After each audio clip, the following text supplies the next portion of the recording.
Je suis fort heureux de vous accueillir ici dans l'Institut d'études avancées de Paris, dont je suis le directeur, pour cette conférence sur les Lumières, organisée par notre présidente, Madame Bettina Laville.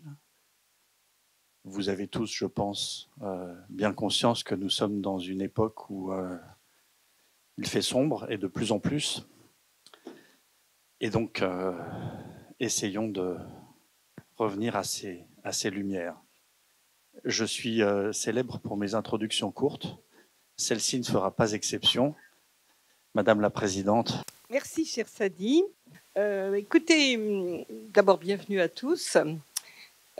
Effectivement, lorsque nous avons choisi cette thématique des Lumières, avec toi, Sadi, je ne pensais pas, je me doutais un peu, mais je ne pensais quand même pas qu'elle fût aussi d'actualité ou d'anti-actualité, je ne sais pas.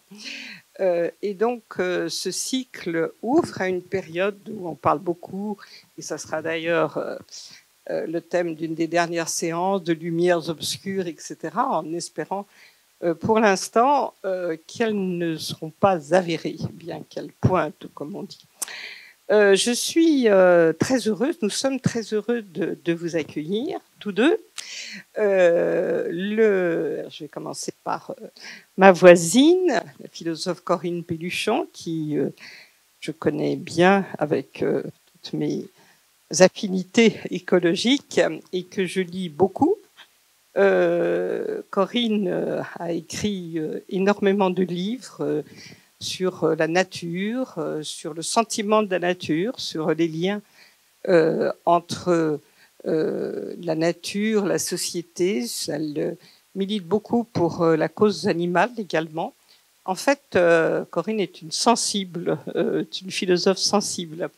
Et au sens justement peut-être du 18e, mais ça c'est elle qui va évidemment beaucoup mieux nous en parler que moi. Quant à vous, monsieur le professeur, alors je pourrais appeler aussi Corinne, madame la professeure, mais on se connaît moins, alors je vous appelle monsieur le professeur. Vous êtes le spécialiste français et européen du 18e. Vous avez écrit beaucoup de livres également. Je pense évidemment à tous vos livres sur le 18e et justement sur les Lumières. Je pense aussi à un de vos livres que j'aime beaucoup sur les salons. Vous aussi, d'ailleurs, vous écrivez beaucoup sur les femmes du 18e. Et c'est un plaisir de vous recevoir et de recevoir les deux autorités que vous êtes sur le sujet, en commençant effectivement, alors vous avez dit en souriant tout à l'heure quand on préparait l'intervention, les anciennes lumières et les nouvelles lumières. Alors non, les lumières tout court, mais effectivement, justement, les lumières, c'est un thème qui court beaucoup l'histoire. Alors, vraiment quelques mots d'introduction rapide pour vous expliquer finalement pourquoi nous avons choisi cette thématique et pourquoi finalement elle nous envahit un peu et peut-être nous donne-t-elle de l'espoir. Je vais citer comme ça, mais au gré de mes lectures, presque la lecture du journal, des gens qui ne sont pas des spécialistes des Lumières, qui ne sont pas des philosophes, mais qui invoquent aujourd'hui les Lumières un peu pour se raccrocher à quelque chose de lumineux, justement, de notre époque. Dans un récent article, Jean Pisani-Ferry terminait en disant il nous faut de nouvelles lumières, et franchement, c'est pas son genre d'habitude de se réfugier comme ça dans un lyrisme littéraire et philosophique. Moïse également terminait par rapport à la situation du Moyen-Orient en disant que face aux crises actuelles, il n'existe qu'une seule réponse, l'Europe, qu'une seule arme, l'esprit des Lumières. Alors, est-ce que les Lumières sont une arme? Il y a le président de la République aussi, qui, dans l'hommage à Samuel Paty, disait nous aimons la science et ses controverses. Comme vous, Samuel Paty, donc, il s'adressait évidemment à lui ou à son esprit, Nous détestons l'intolérance. Nous continuerons, oui, ce combat pour la liberté et la raison, parce qu'en France, professeur, les lumières ne s'éteignent jamais. Alors, en fait, on a beaucoup, dans énormément d'interventions, ce genre d'appel aux lumières. Est-ce que c'est d'ailleurs un appel incantatoire? Est-ce que c'est un appel pour la démocratie? Est-ce que c'est un appel pour tout simplement la République, pour la France? Un des grands spécialistes des Lumières avant vous, qui vient de mourir, Monsieur Goulmot, disait très bien dans un de ses livres que à chaque fois qu'il y avait un centenaire de la Révolution française, évidemment, il n'a pas connu celui de 1889, mais il a connu, comme beaucoup d'entre nous, celui de 1889. Eh bien, on faisait appel, on réinventait, si j'ose dire, les Lumières pour dire est-ce qu'elles sont de ce siècle encore? Est-ce qu'elles sont valables? Est-ce qu'elles sont une clé d'explication? Et finalement, les Lumières, qu'est-ce que c'est? Vous allez évidemment nous le dire, mais dans toutes les valeurs aujourd'hui qui sont l'universel, qui sont évidemment la liberté, qui sont la raison, qui sont bien entendu aujourd'hui, qui étaient le progrès, qui sont quand même un petit peu le droit. Vous mettez toutes ces valeurs les unes après les autres et on est un peu interrogatif sur est-ce qu'elles existent encore. Alors, l'un et l'autre, Monsieur Hilty il y a 2 ans, disait oui, elles sont vraiment, vous allez sans doute nous le dire, elles sont très présentes aujourd'hui. Et on peut expliquer l'époque présente par les Lumières. Et puis, dans la revue Éléphant, vous avez refait un article il n'y a pas longtemps. On vous sent un peu plus réticent en disant que c'est justement peut-être, alors je dirais pas incantatoire, mais que c'est une clé, les Lumières, mais qu'elle ne donne pas toutes les clés, en fait. Et donc, voilà. Quant à vous, Corinne, quand vous parlez de nouvelles lumières, alors moi, vous m'avez déstabilisé, entre guillemets, dans votre livre, parce que pour moi, les Lumières, c'est aussi Rousseau, c'est aussi les promeneurs d'un rêveur, les rêveries d'un promeneur solitaire, ça y est, je vais y arriver. Et puis, c'est toute la sensibilité de la nature dans Julie, etc. Je parle évidemment de Rousseau. C'est aussi toutes les secousses de Voltaire par rapport au tremblement de terre du Portugal, etc. Et finalement, ce que vous dites dans vos ouvrages, c'est qu'il manque peut-être une autre dimension qui est aujourd'hui celle d'aujourd'hui. Voilà, c'est un peu l'introduction que je voulais faire pour essayer de vous donner à tous la raison du choix de Sadi et moi, de l'IEA. Et puis, je crois que j'ai prononcé le mot espoir. Alors en fait, c'est un peu vous qui portez notre espoir par rapport à ces temps tourmentés. À vous. Merci beaucoup, merci pour l'invitation, merci pour cette présentation qui est quand même une grosse responsabilité là, si on est l'espoir actuellement il est quand même mitigé, donc on va essayer de le faire exister. Merci à vous toutes et à vous tous d'être présents ce soir. Donc, alors, on m'a demandé à la fois de faire une présentation sur les Lumières du XVIIIe siècle, sur leur héritage et effectivement sur leur possible actualité aujourd'hui, tout cela en une demi-heure. Sans dire que c'est évidemment une gageure impossible. Alors, je vais simplement essayer de vous donner peut-être quelques repères, de partager avec vous quelques idées générales. Alors, pour commencer, peut-être voilà trois points, 3 idées auxquelles je tiens sur les Lumières, et puis ensuite j'essaierai de développer très rapidement 2 questions, à la fois celle de l'universalisme et celle de l'espace public, de la raison et de la science dans l'espace public, qui me paraissent être 2 des enjeux aujourd'hui cruciaux lorsqu'on réfléchit à l'actualité et à l'héritage des Lumières. Alors, premièrement, donc, lorsqu'on se demande ce que sont les Lumières, et en particulier en tant qu'historien du XVIIIe siècle, le point sur lequel je veux insister, c'est que les Lumières ne sont pas justement une théorie unifiée. Il n'y a pas une philosophie des Lumières, il n'y a pas un ensemble clos de valeurs ou d'idées qui permettrait comme ça de définir les Lumières, de dire ça c'est les Lumières, ça c'est pas les Lumières, ça c'est les vraies Lumières, ça c'est les fausses Lumières. Rousseau est dans les Lumières ou Rousseau n'est pas dans les Lumières. Non. Pourquoi ? Parce qu'il faut comprendre que sur la plupart des sujets, y compris ceux qu'on identifie aujourd'hui aux Lumières, eh bien, la plupart des philosophes, des écrivains du XVIIIe siècle étaient entre eux en désaccord.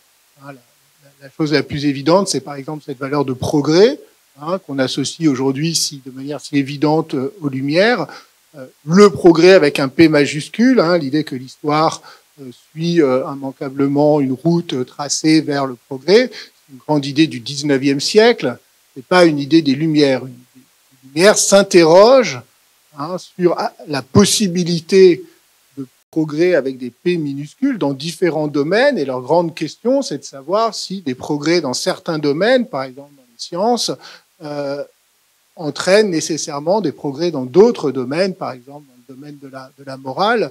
Et vous savez bien que là-dessus, il y a des désaccords. Et que Rousseau, par exemple, qu'on citait, évidemment, c'est l'élément le plus... sans doute l'auteur qui a critiqué avec le plus de vigueur cette idée que le progrès des sciences et des arts entraînait immanquablement un progrès de la civilisation. Mais au-delà de Rousseau, d'autres auteurs s'interrogent sur le progrès. Et toute la critique de l'Europe que vous trouvez dans toutes les fictions dites primitivistes, par exemple chez Diderot, sont des mises en perspective critiques des inconvénients du progrès. Et là, je fais sur le progrès, mais je pourrais prendre presque toutes les grandes notions associées aux Lumières. Et donc tout ça pour vous dire quoi ? Pour vous dire que, au fond, les Lumières, il faut donc plutôt que de les penser comme une philosophie ou une doctrine cohérente, il faut plutôt les penser comme une scène de débat, un espace de débat, de controverse, de tension, en grande partie irrésolue. Alors ça, c'est une conséquence très importante, c'est que ça oblige à penser les Lumières comme un espace pluriel.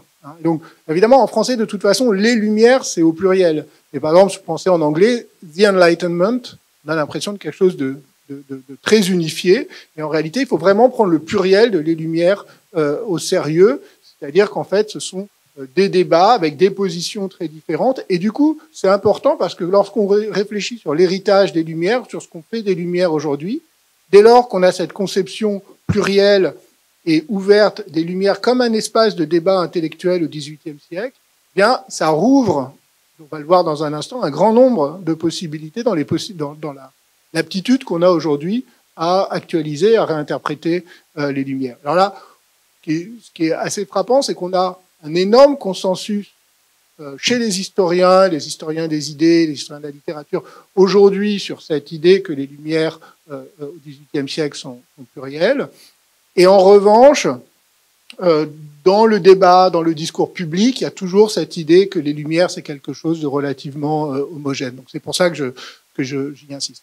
Deuxième point important, c'est que les Lumières je pense qu'il ne faut pas les concevoir, comme on le fait souvent, comme le projet de la modernité, comme si on avait un groupe de philosophes qui avaient pensé la science, le progrès, la démocratie et la tolérance, et puis qu'ensuite les sociétés avaient évolué vers cette modernité démocratique et séculière, à la fois théorisée par les philosophes des Lumières. Je pense qu'il faut inverser la réflexion, et en réalité, les Lumières, c'est le moment où les élites intellectuelles européennes, je dis bien européennes parce que vous avez cité tout à l'heure le président de la République, mais en France, on a un peu tendance à considérer que les Lumières, c'est un truc franco-français. Bon, pas du tout, les Lumières sont européennes.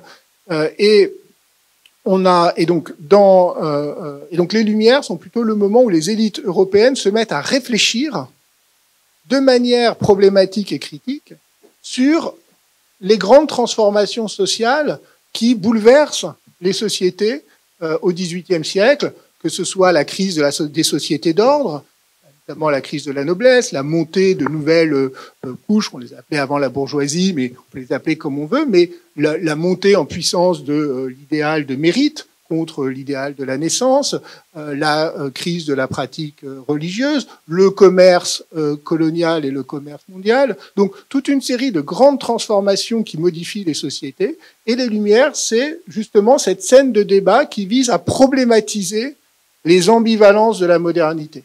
Donc ça, c'est très important, parce que ça permet aussi de comprendre, alors je vais essayer de vous en donner encore un ou deux exemples dans un instant, hein, que les Lumières, c'est pas l'idéologie du monde moderne tel qu'il s'est ensuite affirmé, de l'Europe moderne telle qu'elle s'est affirmée ensuite au XIXe et XXe siècle. Hein, c'est plutôt d'emblée une réflexion qui est critique, non pas au sens où elle serait une dénonciation de cette modernité, au contraire, évidemment, c'est plutôt les contre-lumières qui vont dénoncer cette modernité, mais au sens où elle l'accompagne en réfléchissant sur la puissance d'émancipation permise par exemple, la diffusion de la science, et en même temps par les dangers des excès dont ces transformations sont porteuses.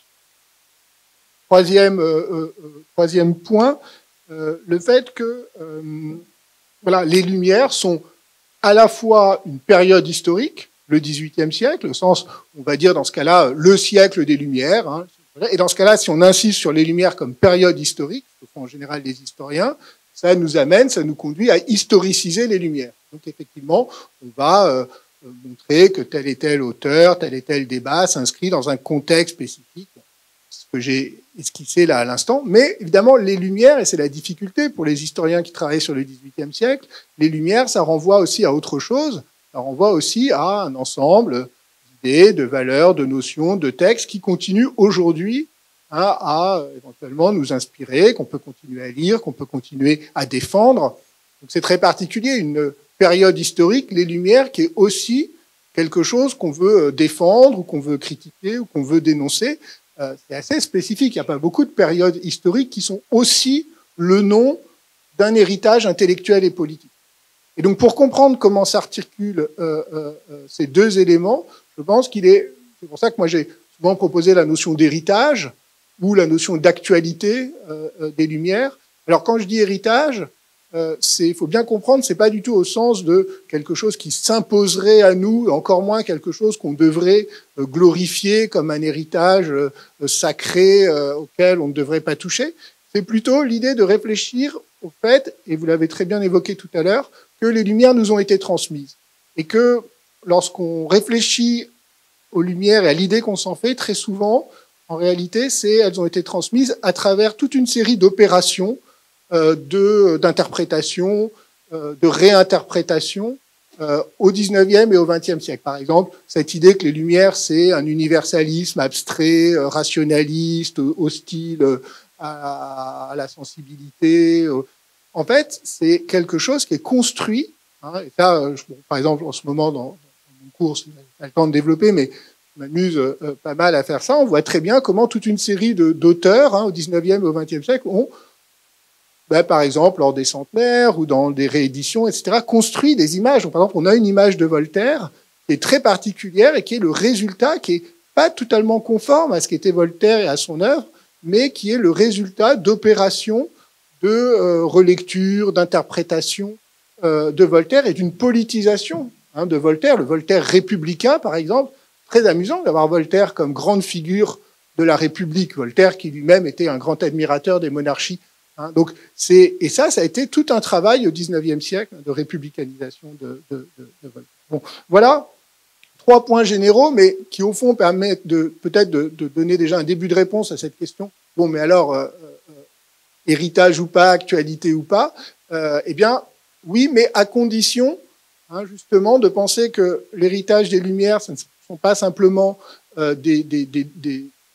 c'est pas une autorité qu'on invoque. Voilà, je pense qu'il ne faut pas faire des Lumières un argument d'autorité, mais plutôt une ressource pour penser à notre tour de façon critique la situation présente. Et là, je crois qu'on va se rejoindre pas mal avec Corinne.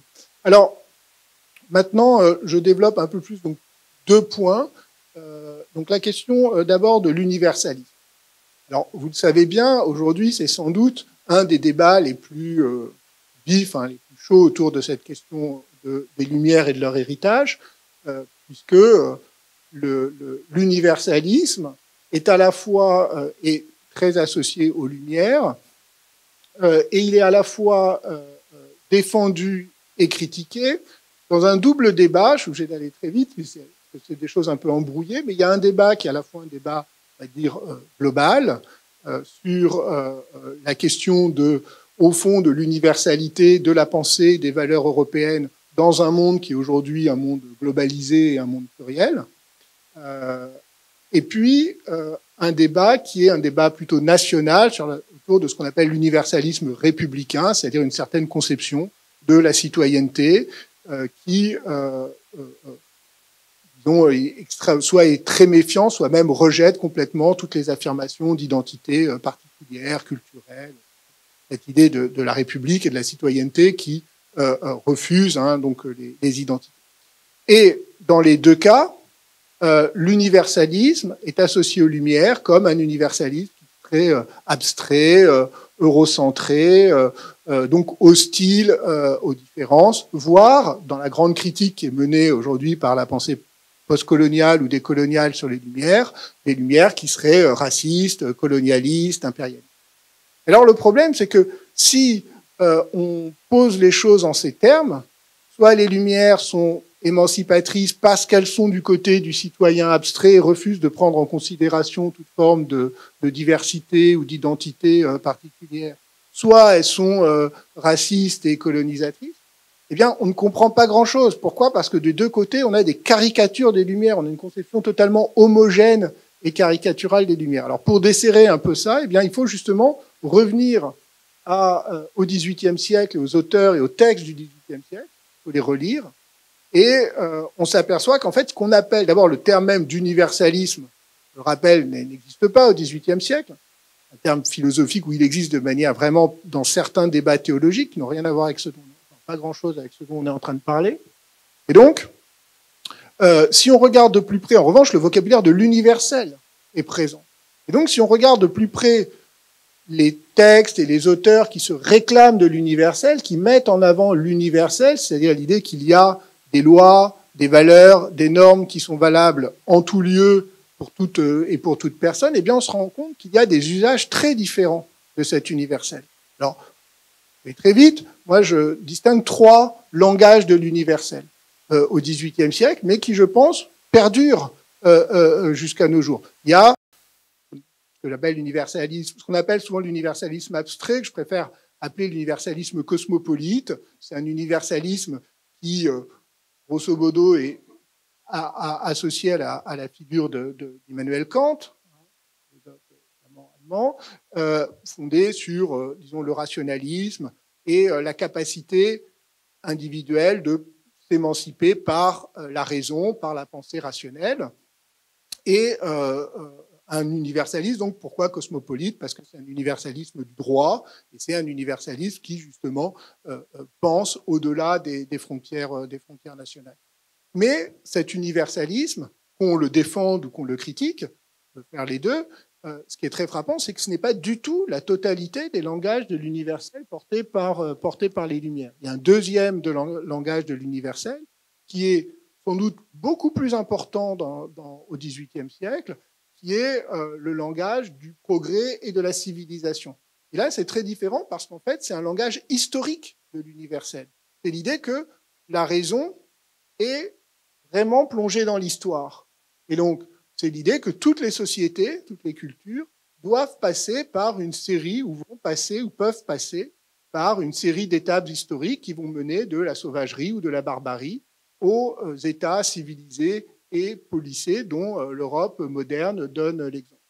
Et ça reste un vocabulaire, ça reste un langage de l'universel, au sens où la civilisation, c'est le grand mot, c'est un terme même de civilisation apparaît au XVIIIe siècle, c'est un néologisme de la deuxième moitié du XVIIIe siècle, et dans ce vocabulaire, ce lexique de la civilisation, eh bien, c'est à la fois universel au sens où tous les peuples, toutes les sociétés ont vocation à se civiliser.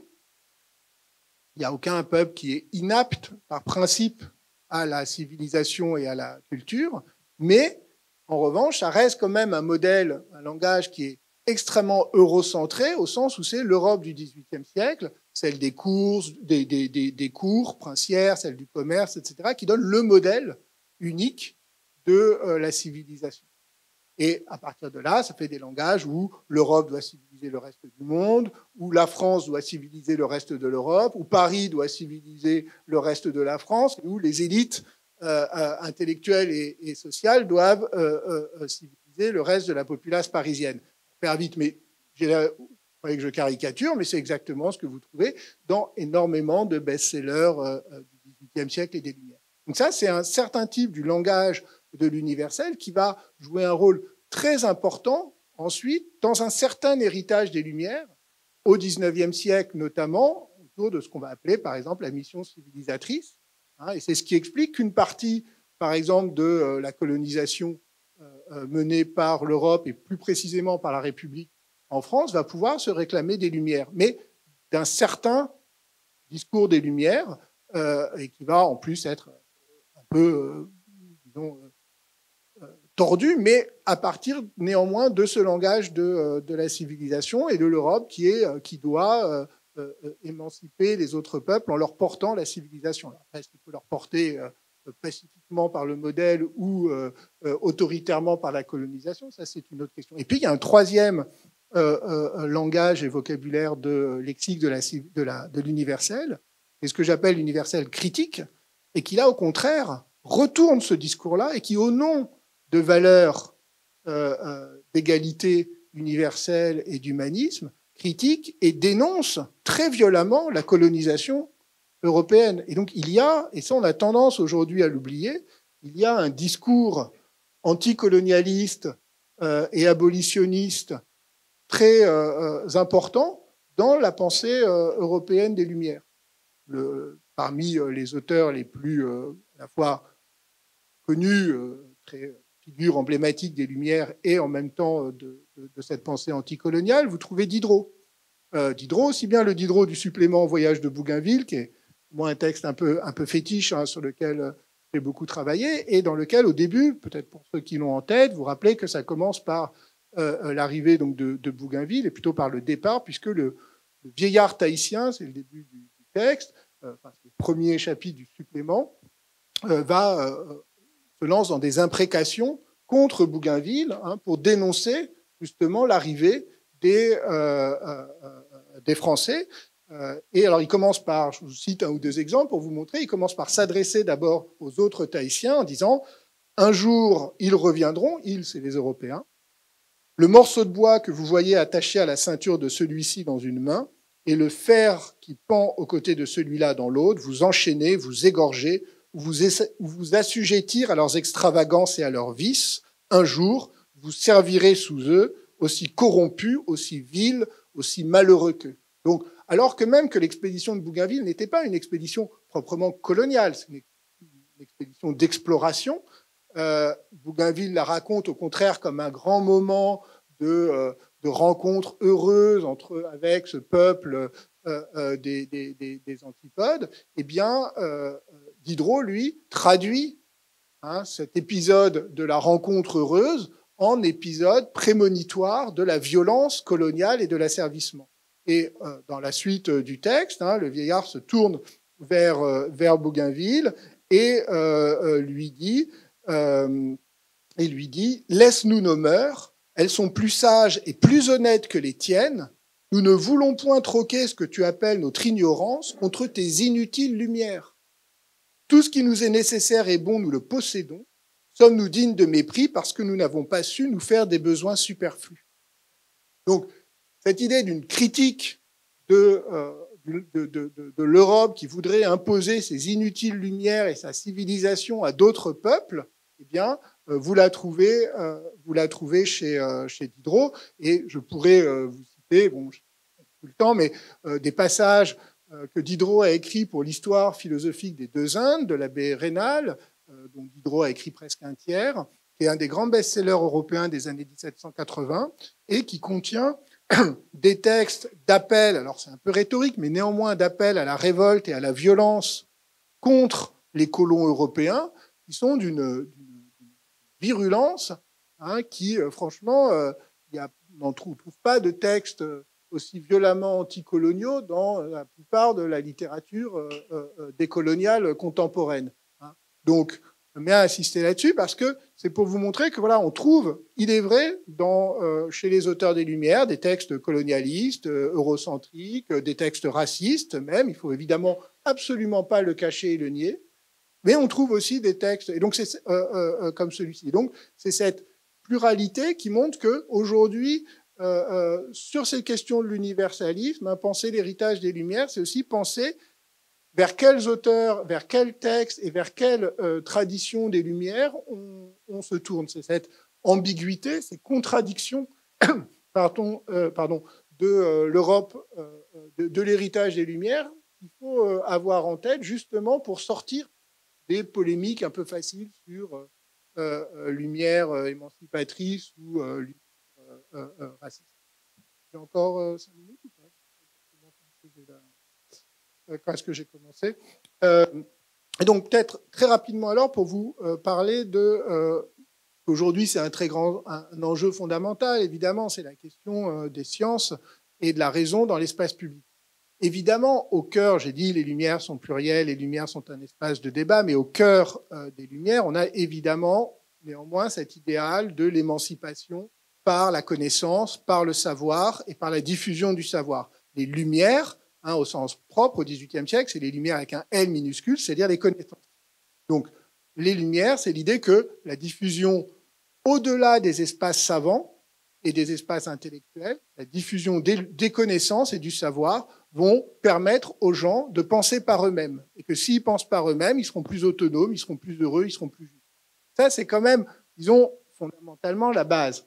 Mais à partir de là, se pose la question, effectivement, de l'inscription de cette diffusion des Lumières dans ce nouvel espace public et médiatique qui est celui qui est en train de prendre place au XVIIIe siècle. Pensez ne serait-ce qu'à non seulement évidemment la diffusion du livre et de l'imprimé, mais la diffusion des journaux. Le XVIIIe siècle, c'est déjà le grand siècle des journaux. Avant le XIXe siècle, par exemple, le premier quotidien français, c'est le Journal de Paris, créé dans les années 1770, mais en Angleterre, au même moment, on a déjà des dizaines de magazines, on a des quotidiens, on a des journaux. Et donc, pour les écrivains, les philosophes du XVIIIe siècle, ils sont confrontés à une transformation complète de leur espace médiatique, de leur espace de communication. Ils ne s'adressent plus simplement à d'autres savants comme autrefois dans la République des lettres, mais ils s'adressent à un public. Et ça, c'est la nouveauté. Les Lumières, on peut dire d'une certaine manière, ce qui définit les Lumières dans leur modernité, c'est l'existence de publics. C'est-à-dire des gens qui sont séparés dans l'espace, mais qui vont lire les mêmes livres et y réagir. Et pour aller très vite, on peut revenir dans les questions, mais ce que vont découvrir les philosophes des Lumières, aussi bien en Allemagne, en Angleterre qu'en France qu'ailleurs, c'est que cet espace public, et notamment la liberté de la presse, la liberté d'expression et la possibilité de s'adresser à de très larges publics, est évidemment une condition sine qua non du succès des Lumières. C'est quelque chose, c'est une opportunité extraordinaire, donc ça va nourrir un optimisme très grand. Diderot, quand il publie l'encyclopédie, parle d'un élargissement de la sphère des Lumières, c'est vraiment ce qu'il souhaite.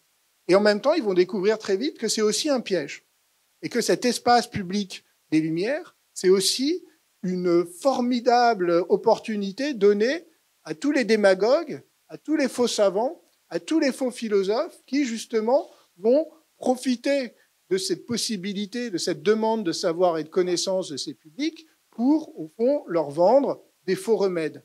Et il y a un vocabulaire, un langage qui est omniprésent au XVIIIe siècle, c'est la peur du charlatanisme. La figure du charlatan, qui n'est pas simplement le faux médecin, mais qui devient le faux savant, celui qui s'adresse au public non pas pour l'éclairer, mais pour le tromper et pour s'enrichir à ses dépens, ça devient vraiment une espèce de hantise du philosophe. À la fois parce que c'est, au fond, son ennemi numéro un, plus encore que les ennemis traditionnels qui étaient les autorités religieuses ou les autorités politiques, parce qu'on peut toujours lutter contre la censure, on peut espérer être publié après, mais si de toute façon le public préfère lire les mauvais livres des charlatans que ceux des philosophes, alors dans ce cas-là, le combat est perdu. Et Rousseau l'écrit dans une phrase absolument terrible, il dit « Le public est trompé, je le sais, je le vois, mais il aime à l'être et n'aimerait pas être détrompé. » Là, tout d'un coup, on est une anthropologie presque pessimiste des publics. Cette idée qu'au fond, les gens ne tiennent pas tant que ça à être éclairés, mais qu'au fond, qu'est-ce qu'ils préfèrent? Ils préfèrent être divertis. Et ça, c'est un grand discours critique des Lumières. Une angoisse par rapport à cet espace qui est à la fois un espace potentiellement d'émancipation, mais qui est aussi potentiellement un espace ouvert aux charlatans, aux démagogues, aux faux savants. Et on a toute une réflexion à la fin du XVIIIe siècle sur ces dangers de l'espace public. Et par exemple, parler des journaux, eh bien, il y a toute une critique des journaux qui est mise en place, avec cette idée que, bon, les livres, oui, les livres, c'est bien, les livres, ça permet de s'émanciper, mais par contre, les journaux, c'est très dangereux, parce que les journaux, c'est la porte ouverte aux fausses nouvelles, à la manipulation de l'opinion, aux émotions. Et évidemment, c'est un langage un discours qui peut-être vous rappelle des choses. Donc, je termine là, c'était déjà peut-être un peu long, pour vous dire qu'au fond, ce que j'essayais de vous montrer, c'est que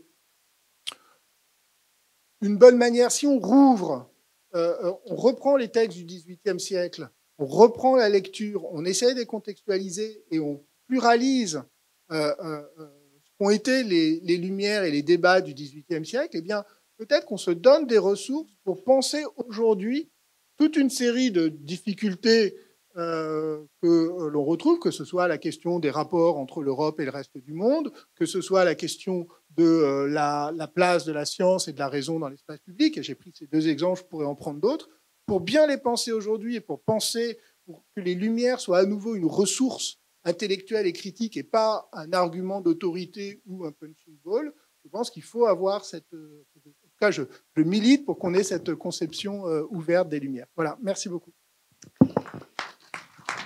Merci beaucoup. On aurait plein de questions, mais on va y revenir tout à l'heure. Vous avez prononcé justement le mot sensible, sans doute pour passer le relais à Corinne. Moi, ce qui m'a frappé, c'est que vous dites à un moment donné que finalement les philosophes du XVIIIe n'avaient pas conscience de représenter la modernité. Et si je me souviens bien du livre de Corinne, elle ne dit pas exactement ça, parce qu'elle dit justement, voilà, alors polémique. Voilà. Bon, alors je vais surtout la laisser vous parler de tout cela. Merci beaucoup pour l'invitation. Merci Antoine. Donc moi, je vais inviter justement à voir comment les Lumières peuvent être des ressources, à condition précisément qu'on ne les fiche pas, qu'on ne les substantialise pas. Et je vais donc commencer par quelques remarques d'introduction. Alors d'abord, en effet, les Lumières sont moins un continent ou un ensemble de doctrines qu'un ethos, disait Michel Foucault, c'est-à-dire une attitude. Et ça consiste à prendre le présent comme objet de sa pensée pour identifier les défis et les dangers, afin d'y répondre, avec l'idée que c'est pas figé d'avance et que la réflexion critique peut être un moteur pour à la fois diagnostiquer les dangers du présent et trouver des remèdes. Et ce sera d'ailleurs un peu là, en deux parties, mon plan. Alors, ça veut dire aussi que non seulement les Lumières sont un processus inachevé, comme ça a été dit par Antoine, mais c'est également qu'elles s'opposent aux anti-lumières. Elles se définissent par ceux contre lesquels elles s'opposent, et le grand historien Zev Sternel parlait même, lui, de lumière et d'anti-lumière comme de structures intellectuelles, fondées sur certains principes, pas des valeurs. Les valeurs, c'est toujours subjectif. Des principes, on verra, mais aussi associés à un projet politique concurrent et opposé. Alors les Lumières, bien sûr, on peut pas les substantialiser, les définir par des doctrines, mais quand même, c'est un certain ethos lié à l'affirmation de l'autonomie. On pourra reconfigurer, qu'on pourra de nos jours penser à la lumière de la vulnérabilité de notre interdépendance, mais néanmoins l'autonomie. Deuxièmement, l'égalité. On pourra également penser dans une dynamique de plus en plus inclusive. femmes, les hommes, l'égalité, voire les autres formes de vie, les animaux. Mais en tout cas, il y a cette idée que le projet politique désirable, c'est un projet politique non pas fondé sur des hiérarchies fonctionnelles ou pensé par rapport à un ordre naturel, à un essentialisme, mais c'est un ordre politique qui doit reposer sur l'égalité.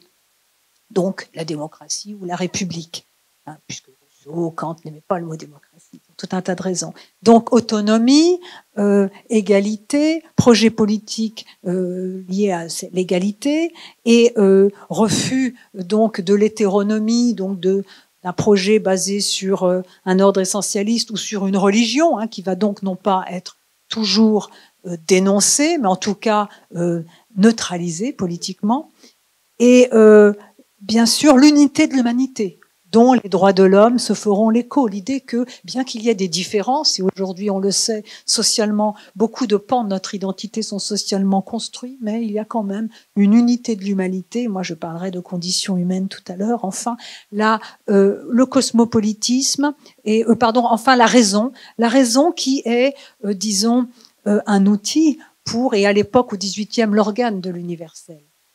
Mais on va voir que cette raison, justement, elle est au cœur du débat et peut-être de la critique ou de l'autocritique des Lumières. Alors moi, ma question, c'est faut-il surtout, pourquoi défendre les Lumières dans un contexte qui est marqué par non seulement des critiques adressées par les postcoloniaux, ça a été dit, qui reprochaient aux Lumières d'être aveugles aux différences, mais surtout des critiques venues peut-être plutôt de la droite, c'est-à-dire contre les anti-lumières qui ont un projet concurrent, c'est-à-dire que leur haine de la raison, leur refus d'un projet politique égal, leur idée que les communautés sont incompatibles entre elles, leur dégoût d'ailleurs de l'Europe, eh bien sont des armes de guerre pour asseoir un projet politique nationaliste.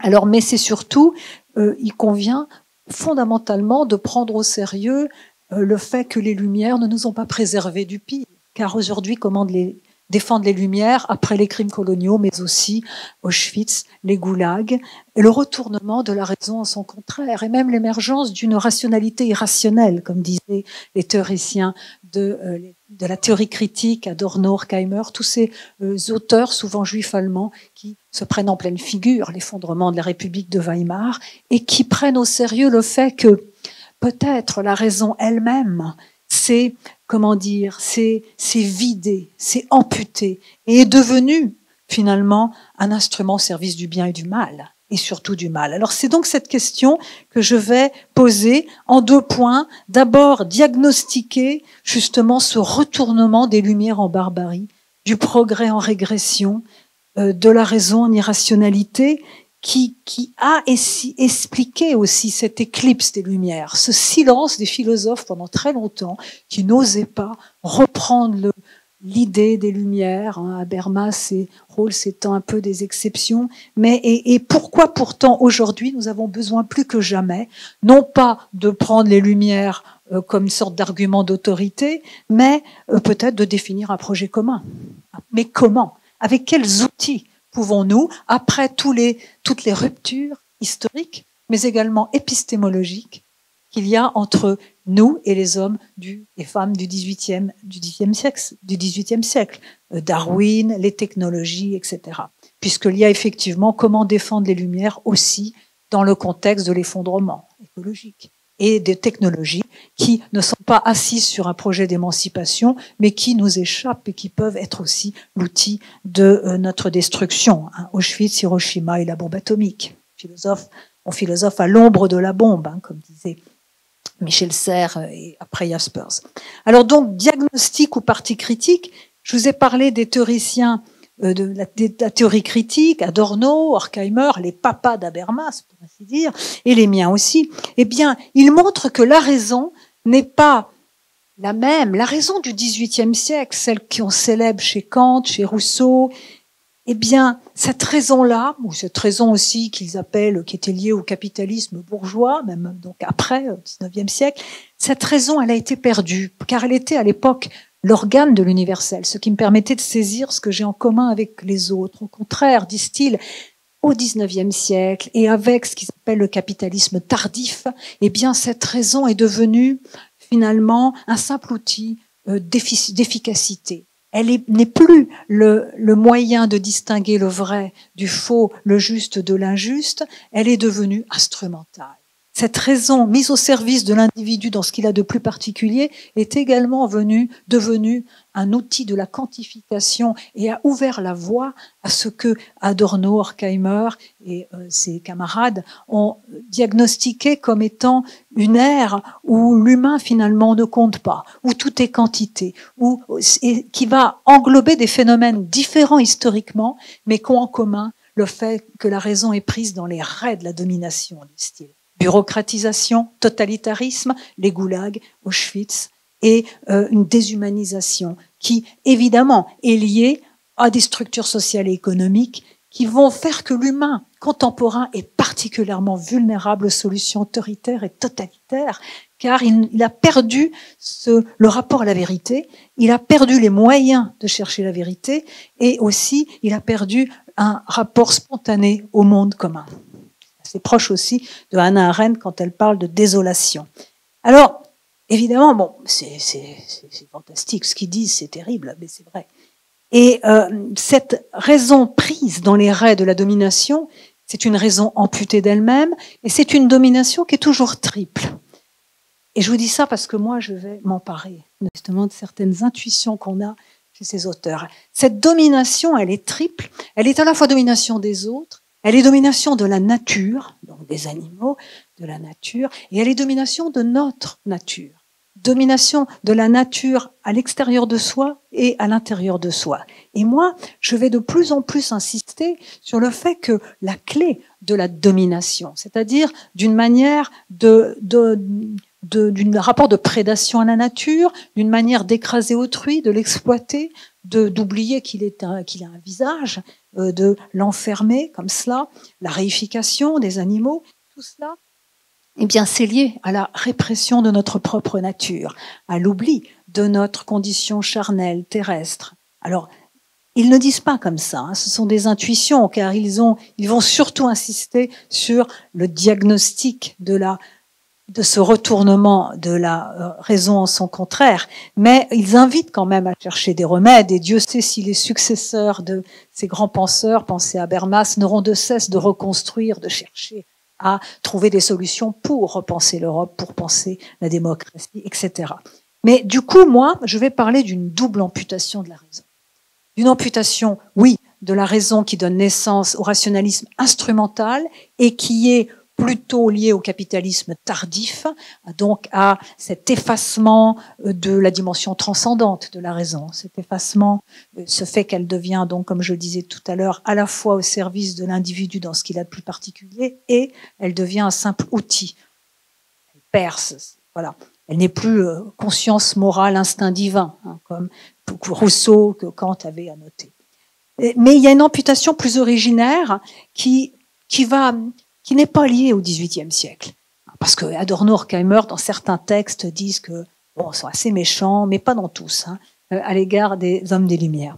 Mais cette amputation plus originaire, elle est peut-être liée au vice de notre civilisation. Elle est peut-être liée justement à cette répression de notre condition charnelle, mortelle, vulnérable, à ce que nous avons en partage avec les autres vivants, et ce dualisme nature-culture qui n'est pas présent chez tous les hommes des Lumières. On a parlé de Diderot, on a parlé de Rousseau, qui ne sont pas dualistes. Eh bien, tout cela, mais cette répression de cette dimension charnelle, elle est aussi produite et encouragée, en tout cas, par des structures sociales et économiques dont il parle. Et elle aboutit, si vous voulez, au fait que nous allons être particulièrement violents et agressifs à l'égard des êtres humains et autres qu'humains qu'on réduit à une part de nous-mêmes qui nous fait honte ou dont nous avons peur, comme le corps. Alors, la violence envers les animaux, vous voyez, revêt ici une dimension toute stratégique, étant importante pour elle-même et pour eux, mais étant également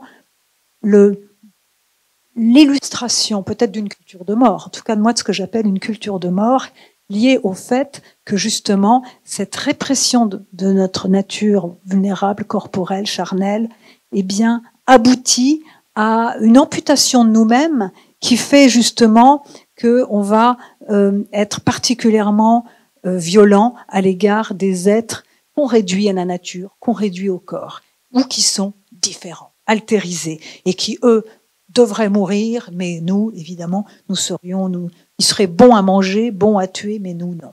Donc, il y a cette réflexion, vous voyez, et c'est là que la réflexion sur l'écologie, dont on a quelques traces, avant même qu'on parle d'écologie chez ces auteurs, revêt également une dimension très forte, parce que, justement, peut-être que l'écologie est une manière de réveiller ce rapport à la nature en nous et pas seulement à l'extérieur de nous.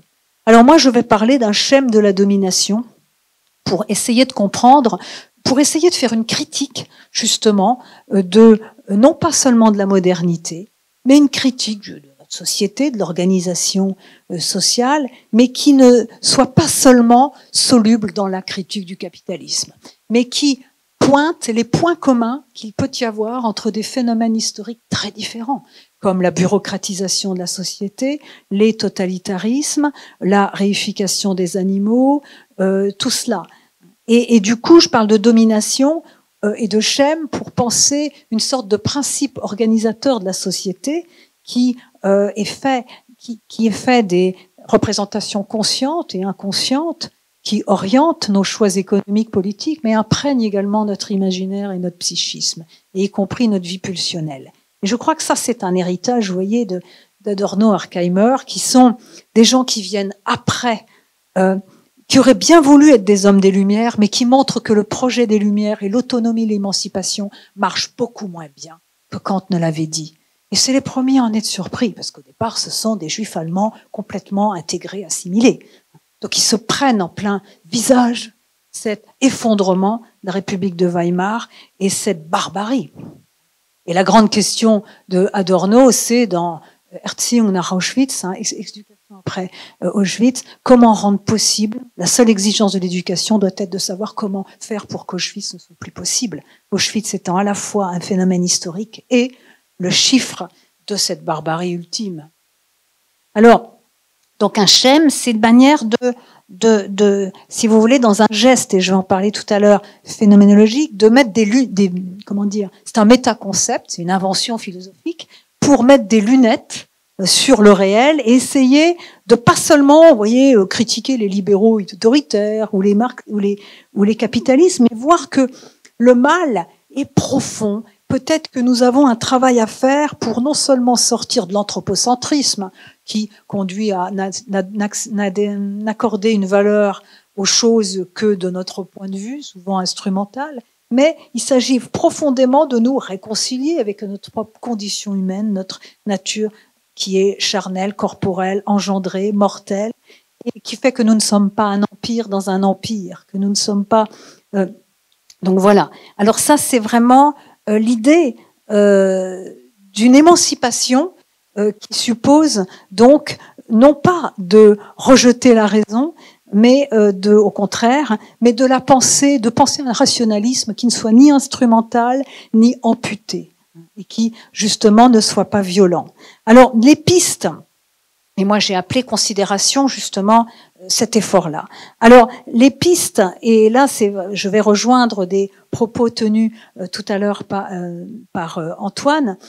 Quelles ressources et comment, si vous voulez, penser un rationalisme et un universalisme qui ne soit pas hégémonique, qui ne soit pas finalement une manière de s'abriter derrière des principes soi-disant généraux qui sont la généralisation de nos modes de vie pour finalement imposer une manière de vivre et assujettir les autres cultures ou les autres formes de vie. Eh bien, la phénoménologie qui naît au XXe siècle, en Allemagne, mais qui a eu de tellement grands représentants en France, Lévinas, Merleau-Ponty et d'autres, eh bien, la phénoménologie, c'est une manière de penser, non pas une vérité, mais le sens, c'est une méthode. Et si vous voulez, moi, je me suis beaucoup intéressée, après le travail extraordinaire fait par Lévinas et Merleau-Ponty, sur une phénoménologie de la corporéité.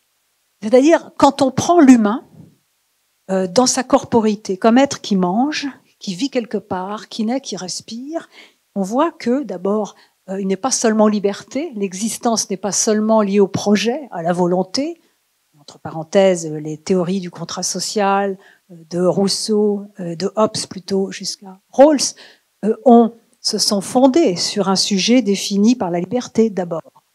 Pas seulement, puisque chez Locke il a faim, et c'était normal parce qu'il fallait avoir un sujet abstrait, un individu abstrait, penser abstraction faite de ses appartenances sociales et corporelles pour pouvoir accorder à chaque humain la dignité et la liberté. Donc il était normal. Cette abstraction des droits de l'homme, elle est géniale. C'est une fiction théorique géniale qui a permis de fonder les droits de l'homme et d'asseoir une théorie politique, non pas sur la religion ou sur des essentialismes, et voilà. Mais ce faisant, on a peut-être gommé des choses. Et c'est vrai que la phénoménologie de la corporéité, le fait d'insister pas seulement sur la liberté, sur l'historicité, qui sont des choses spécifiques à l'humain, en tout cas l'historicité, mais en insistant sur la corporéité, sur la matérialité de notre existence, on met au jour le caractère dépendant, interdépendant de l'humain, le fait que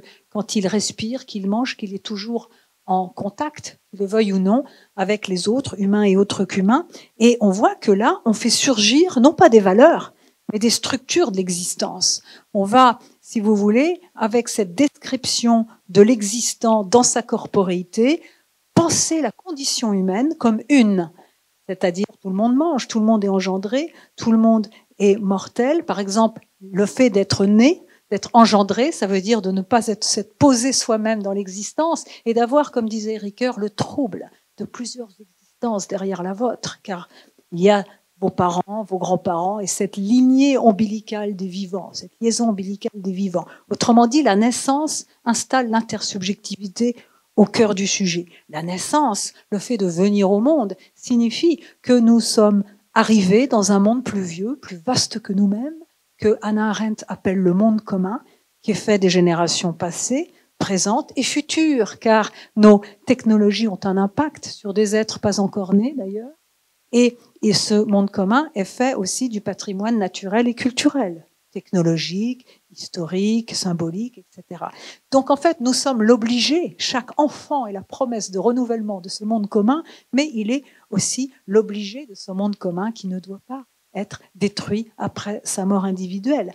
Donc il y a une épaisseur de son existence. Donc vous voyez qu'on peut tout à fait, et avec l'alimentation, fait que nous mangeons, eh bien on voit bien que la justice envers les autres vivants, la justice envers les générations futures, la protection de la biosphère conditionne notre existence, s'invite comme finalité du politique, comme devoir de l'État, qui s'ajoute aux finalités classiquement dévolues au contrat social chez Rousseau, Hobbes et jusqu'à Rawls, c'est-à-dire la sécurité entre nous, la coexistence des libertés et la réduction des inégalités.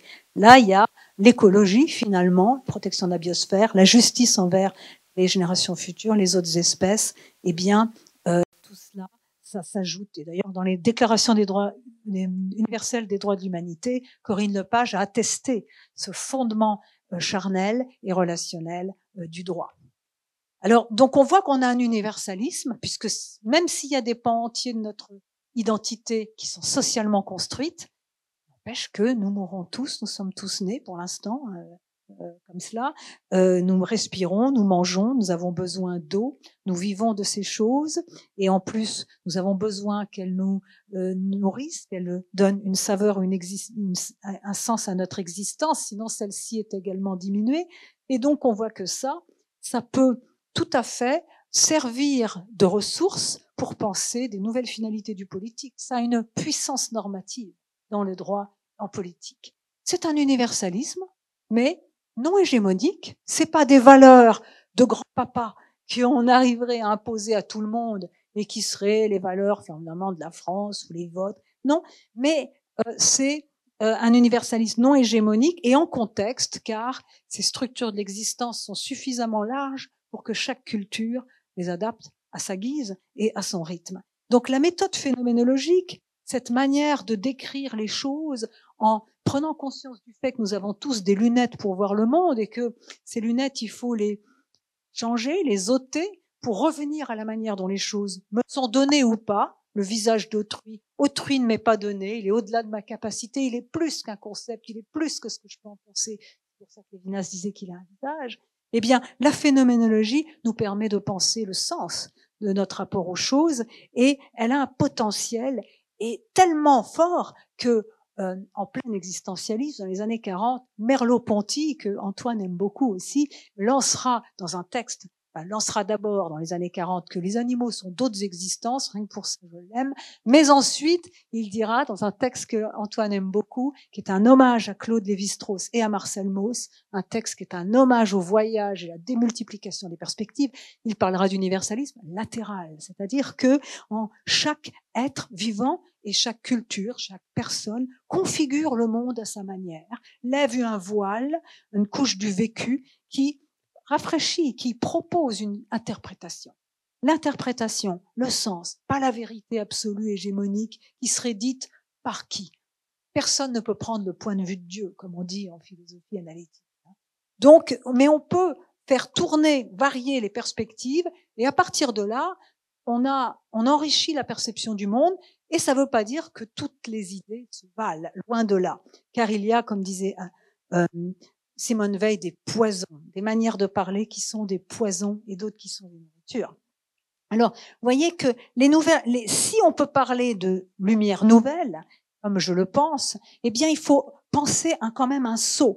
Les lumières nouvelles, si elles existent, si elles ont un sens, ne sont pas l'application des lumières anciennes à un contexte technologique, scientifique, épistémique et écologique différent. L'idée, c'est de peut-être arracher comme une écharpe dans la chair ce dualisme nature-culture, cette répression de notre nature qui est quand même un problème et qui, encore une fois, n'est pas je dirais pas est particulier à l'Occident, parce que l'Occident lui-même est fait de plein de mélanges, mais est quand même lié à une structure sociale et économique qu'on peut appeler, faute de mieux, capitalisme tardif, qui fait qu'on est dans un monde où, quand même, on a un rapport instrumental aux choses, à nous-mêmes même. On est dans la réification, la fétichisation des marchandises, et que ces structures sociales abîment profondément le psychisme et fait que chacun, en particulier aujourd'hui, se sent complètement perdu dans un monde dont il n'a pas la clé, et la tentation peut être grande de commuer son impuissance et son sentiment de déréliction en toute puissance, soit en maîtrisant, en cherchant à contrôler, soit en suivant des leaders qui, tels des prophètes du mensonge, vont détourner notre attention de la recherche des causes du mal vers la désignation de coupables qui seront plus déclassés que nous et à l'égard desquels nous allons décharger notre agressivité. Et ça nous soulagera un moment de notre sentiment de déréliction et d'impuissance. Donc, l'idée que la critique, aujourd'hui peut-être, ça c'est mon idée, les lumières qui supposent cette réconciliation profonde de l'humain avec sa propre nature, eh bien, supposent une maturité particulière et une capacité d'autocritique, mais aussi de prise de conscience des ressorts inconscients qui expliquent la barbarie, qu'elle soit politique ou qu'il s'agisse de l'effondrement. Et je finirai par dire pourquoi, pour moi, les lumières que j'ai essayé de promouvoir, donc ces lumières après l'éclipse des lumières, ces lumières tragiques qui savent que Kant c'est génial, mais que ça marche moins bien qu'ils ne l'avaient pensé, que ces héros du XVIIIe siècle ne l'avaient pensé, et du XVIIe, eh bien, pourquoi c'est radicalement écologique pour moi? Alors ça suppose de dire ce que c'est que l'écologie et surtout ce que ça n'est pas. L'écologie, c'est pas seulement l'environnement. L'environnement, la dimension environnementale de l'écologie, c'est-à-dire la lutte contre le réchauffement climatique, l'érosion de la biodiversité, la pollution, sont une dimension de l'écologie évidemment fondamentale. Mais l'écologie, elle est aussi liée, elle est la sagesse, la rationalité, logos, de l'oikos, de notre foyer commun, de notre habitation de la Terre. Donc liée à la conscience de notre condition terrestre, notre condition charnelle, du fait que, eh bien, nous dépendons des éléments, des aliments de la biosphère. Et surtout, elle a donc, notre habitation de la Terre est toujours une cohabitation avec les autres, humains et autres qu'humains, donc elle a une dimension sociale majeure.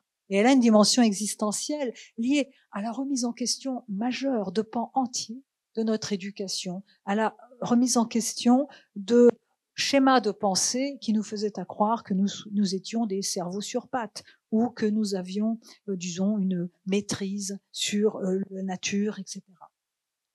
Ce que n'était d'ailleurs pas l'avis des hommes des Lumières. C'est comme Antoine l'a dit, hein, le mot progrès, c'est le 19e siècle. Les hommes des Lumières, en particulier Rousseau, c'est la perfectibilité. Et il sait bien qu'on peut devenir le démon de soi-même. Alors, c'est pour ça, d'où l'importance d'un projet politique qui permet de conduire l'humain en essayant de le redresser. Ça, c'est Kant qui dit ça. Les humains sont comme c'est un bois tordu, mais ensemble, ils sont un peu moins tordus, à condition évidemment qu'il y ait une constitution, des institutions pour, comme disait Ricoeur, faire en sorte que ce qui ne doit pas être n'advienne pas.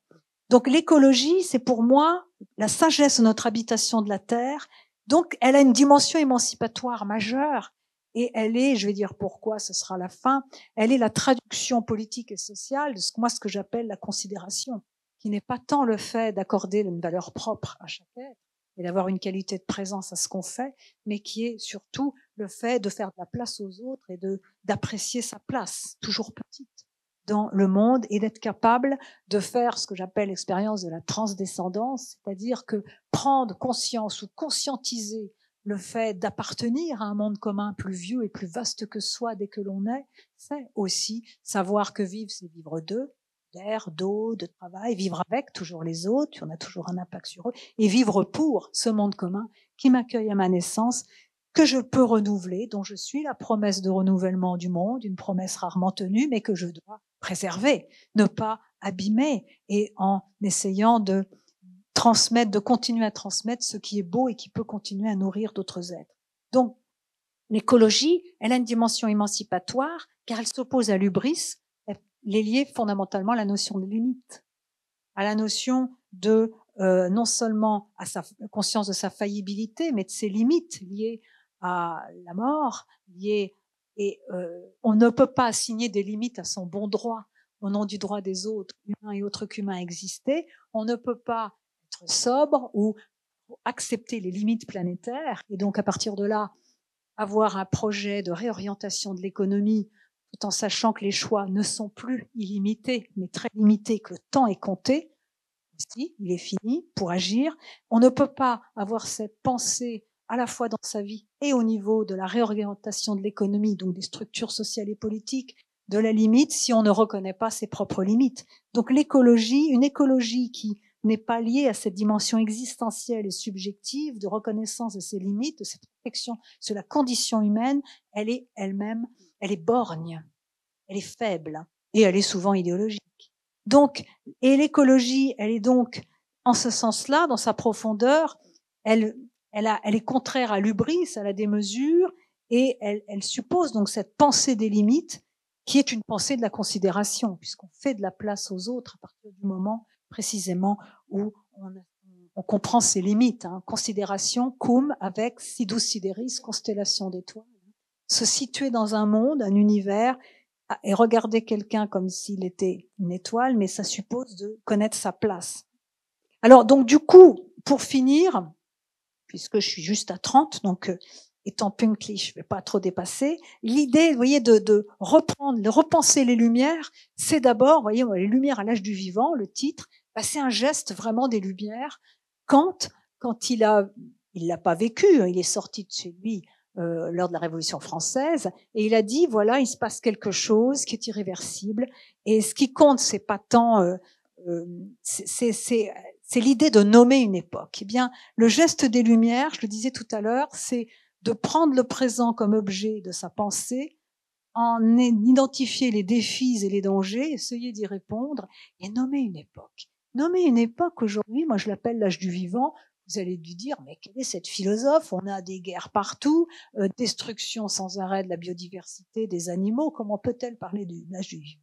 Eh bien, c'est parce qu'il y a des signes avant-coureurs, à la fois forts et faibles, qui attestent ce changement d'époque, ou du moins ces possibilités latérales du présent. La manière dont Ricoeur parlait de l'utopie. C'est-à-dire qu'il y a, oui, des puissances, des forces, des puissances énormes, des illustrations de la domination actuellement. C'est pas la peine de les illustrer, vous y pensez. au niveau des nationalismes, au niveau de la destruction de la planète, au niveau du transhumanisme, qui finalement, que je mets du côté des anti-lumières plus que des lumières.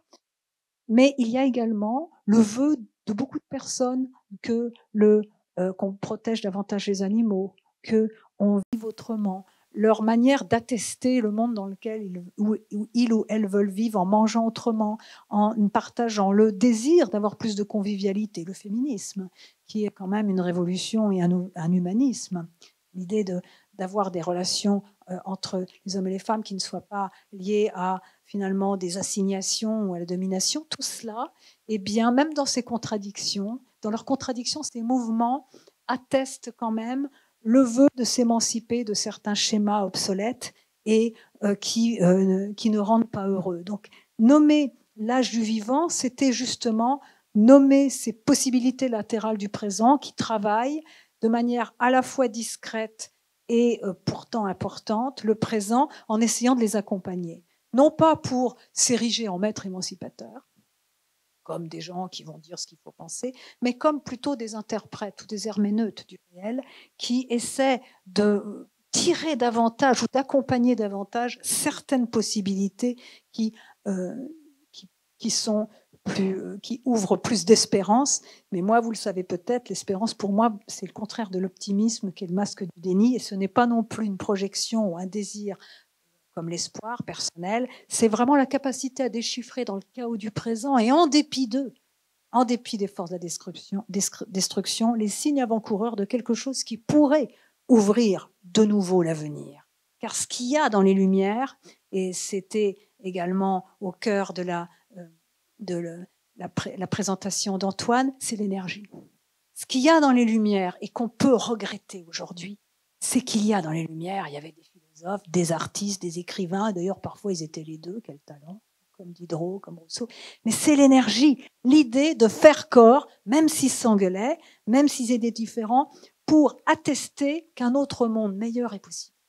Et même en plein chaos, même avec cette idée de Erziehung, de la destructivité de l'humain et de sa perméabilité très grande aux prophètes du mensonge et au mal aujourd'hui, aux solutions, au néo-fascisme, eh bien, il y a la possibilité aussi de piocher dans le passé les germes du futur, pour employer cette expression qu'on doit à Bloch. Je vous remercie. Merci beaucoup à tous deux. C'était absolument passionnant. Ce qu'il y a quand on invite des gens de votre talent, ce qu'il y a toujours de très passionnant, c'est qu'on pose une question à laquelle ils ne répondent jamais, mais en fait, ils y répondent tout le temps, c'est-à-dire à travers leur exposé. Moi, je vais appeler ça, pour reprendre l'expression de Corinne, la possibilité latérale de l'actualité. C'est vraiment ça, parce que à chaque fois que vous nous ouvrez un débat, on a évidemment en tête le présent, aussi bien dans l'universaliste, cosmopolitisme, multilatéralisme, aussi bien le bien et le mal, aussi bien ce que vous dites, c'est-à-dire peut-être l'aporie de la raison, mais en même temps, vous dites, oui, étincelle de l'écologie, sauf qu'en ce moment, elle s'écroule un peu, mais c'est sûrement passager, etc., etc. Et voilà, donc j'ai trouvé ça justement passionnant parce que vous êtes évidemment très au-delà de la question un peu vulgaire qui est est-ce que finalement les lumières nous aident et nous éclairent sur le présent. Finalement, l'un a répondu oui, mais c'est plus compliqué que ça. C'est une manière aussi très vulgaire de résumer votre pensée, mais je me lance. Et deuxièmement, vous avez répondu, Corinne, quelque chose qui est tout à fait passionnant. C'est-à-dire vous êtes passé tout de suite à ceux qui, avez-vous dit, auraient tellement aimé être, comment dirais-je, appartenir aux Lumières et qui, à partir de désespoir, en ont fait, alors non pas un espoir, mais une espérance. En fait, c'est vraiment ça. Voilà, donc la philosophie, même venant d'un historien et aussi venant d'un historien, c'est quelque chose de tout à fait passionnant. Mais je suis sûre que vous avez des questions et la parole est à vous. Oui. Monsieur le directeur de l'Institut des études avancées. Je fais ça aussi pour vous laisser le temps de penser. En fait, c'était des exposés passionnants et moi, ça m'a donné une sorte d'illumination, mais qui n'a pas été très positive parce que ça m'a renvoyé vers une expérience personnelle beaucoup plus limitée. J'ai passé pas mal d'années dans le management. Et il y a des modes, c'est-à-dire que on a l'impression que d'un seul coup, on a trouvé quelque chose de nouveau qui va résoudre les problèmes anciens, qu'on va s'émanciper. C'est tout un discours. Et j'ai eu l'impression qu'à une autre échelle, ce que vous avez décrit, c'est un petit peu ça au niveau d'une société. C'est-à-dire que d'un seul coup, on a un nouvel outil, comme c'est ce que Corinne disait, c'est un outil, la raison, la science, la connaissance. Ça ouvre des perspectives extraordinaires. On se dit, tiens, ça va résoudre tout un tas de problèmes antérieurs. Et on y va. Et en fait, c'est jamais aussi simple que ça. Et puis, il y a un cycle, comme dans le management. Et on essaye de mettre en place et puis ça marche pas. Et puis on retrouve ce sentiment d'obstruction, et puis il y a une autre idée. Alors ça va être autre chose. Ça va être tiens le système de l'économie libérale, ou ça va être tiens une nouvelle idéologie, ou l'écologie, ou enfin et d'un seul coup ça ouvre des perspectives de pensée et ça va résoudre les choses. Il y a une espèce d'énorme floraison et puis finalement, non, et on recommence le cycle. J'espère que je me trompe. Permettre. Moi, je pense que le point commun de nos deux interventions, c'est de dire que les Lumières, c'est lié à la pensée critique. Donc, le contraire de l'idéologie. Et donc, la capacité à reprendre avec nuance, sans caricature, et en pensant, en rendant hommage à la complexité de l'humain, et en prenant au sérieux son ambivalence, voire sa destructivité. Là, c'est peut-être le XXe siècle. Mais je crois que ça, c'est vraiment la pensée critique. Donc, c'est pas l'idée qu'on a des solutions. Le mot ressource est très fort. Moi aussi, je l'aime beaucoup quand on parle de la pensée. Comment ça permet de voir le monde et de libérer des potentialités qui, parfois, qu'on avait ratées. Et je m'arrête juste là en citant Maria Zambrano, cette penseuse espagnole qui a passé 40 ans en exil, après Franco, l'Espagne Franco, a dit que l'espérance, c'est lié justement au fait de reprendre des promesses du passé, mais même de ce qu'on a raté et de ce qu'on n'a pas été, pour le redynamiser, pour le repenser. C'est certain que la raison, le XXe siècle, le XXIe siècle, c'est une crise, voire de la rationalité. Celui qui le dit, c'est Husserl, dans son texte Testament, 1935, où il parle d'une détresse de méthode, en parlant du positivisme, qui est un réductionnisme, et de l'homme positiviste derrière. Et dans les années 35, en plus, lui, il peut plus enseigner, il peut plus rien. C'est Patochka, qui mourra sous la torture, qui l'invite. Donc cette idée voilà. Et ça, je crois que c'est la raison. Il s'agit pas aussi, c'est pas seulement un outil. D'ailleurs, chez Spinoza, elle est amour aussi. C'est pas un outil, elle est devenue un outil. Parce que la raison, elle prend en charge l'infrarationnel, le suprarationnel chez les hommes du Moyen Âge. Et du coup, qu'est-ce qu'elle est devenue, cette raison? Et dans sa destruction, nous nous sommes détruits aussi. C'est ce que disent les grands théoriciens de la théorie critique. Donc, et les Lumières. D'ailleurs, on a traduit Dialectique d'Eraufklärung en français et à juste titre Dialectique de la raison, c'est que les Lumières étaient aussi, c'est tellement complexe, c'est aussi le nom de cet espoir de la raison, mais d'une raison, et c'est ce qu'ils disent, qui s'est perdu. Et que les structures sociales ont condamné à quelque chose de très sec, de très froid. Donc en fait, voilà. Grand-papa, c'était Descartes. Donc grand-papa, c'est ceux qui disent voilà, la laïcité, c'est la laïcité française. Hier, c'était mieux, et nos valeurs. Alors que d'abord, c'est plus des principes. La démocratie, c'est pas des valeurs, c'est des principes qui vont pas de soi, comme l'égalité de chacun. Ça va pas de soi, parce qu'il n'y a pas beaucoup de gens qui pensent que l'autre est égal à lui-même. C'est donc un pari difficile. C'est des principes d'instituer a posteriori le bien commun, avec l'idée de reconnaître qu'on ne sait pas du tout ce qu'il faut faire au début. Donc, grand-papa, c'est celui qui qui croit qu'il a toutes les idées, les valeurs, c'est super, et puis il faut, voilà, les autres qui ne le suivraient pas se tromperaient. Je voudrais juste dire que je suis tout à fait d'accord avec ça, c'est-à-dire que c'est très important, et justement, c'est peut-être la grande différence entre les sciences humaines et le management, c'est qu'on n'est pas là pour trouver dans un éternel présent des solutions avec un présent qui reviendrait toujours. C'est au contraire d'essayer de travailler cette continuité entre le passé, le présent et le futur, de manière à ce que le passé ne soit pas simplement, effectivement, une sorte de chape doctrinale. Moi, en tant qu'historien, je considère que mon rôle, c'est au fond une sorte d'hygiène de la pensée, en permettant de redonner des ressources qu'on pensait disparues, justement pour ne pas être ni dans l'optimisme béat, ça serait absurde surtout aujourd'hui, ni dans la désespérance. Et de ce point de vue-là, je trouve extraordinaire dans l'exposé de Corinne, c'est que très souvent aujourd'hui, on a tendance à dire les Lumières, c'est du côté de la raison, voire de la technologie, du technosolutionnisme, etc.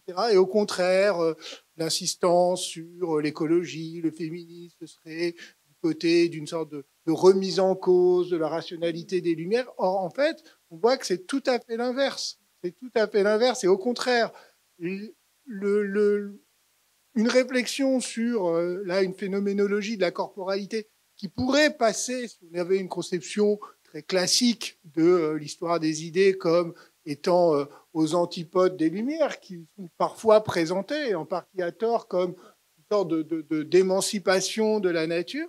Et au contraire, c'est peut-être qu'une manière d'être fidèle à cette injonction émancipatrice des Lumières, c'est aujourd'hui de les réinventer autrement ou d'aller y chercher des opportunités et des aspirations qui n'ont pas été actualisées au XIXe siècle, mais qui méritent de l'être aujourd'hui. En fait, pour vous deux, c'est une source de créativité. D'ailleurs, chacun dans vos livres, vous le dites, vous parlez de créativité à propos des Lumières. Alors, vous avez terminé, Madame Pelluchon, votre exposé en parlant d'énergie. Est-ce que vous avez l'un ou l'autre une hypothèse sur ce qui fait que vous avez parlé d'énergie, pas de plaisir. Qu'est-ce qui fait, selon vous, que certains humains conservent davantage de plaisir à penser contre eux-mêmes, à dépasser les limites données, plutôt qu'à se cantonner dans des choses déjà connues, dans des savoirs figés qui sont finalement plus reposants. Et dans le fond, vos deux exposés montrent que peut-être dans quelques années, dans 10 ans, dans 20 ans, un troisième orateur parlerait d'une nouvelle lumière. Et cela repose sur l'idée qu'en permanence, l'humain est doté d'un sens de survie mentale qui, d'une certaine manière, l'oblige à se dépasser en permanence.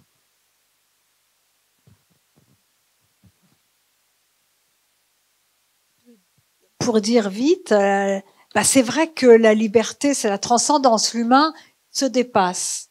C'est au cœur d'ailleurs de l'existentialisme, auquel je tiens beaucoup.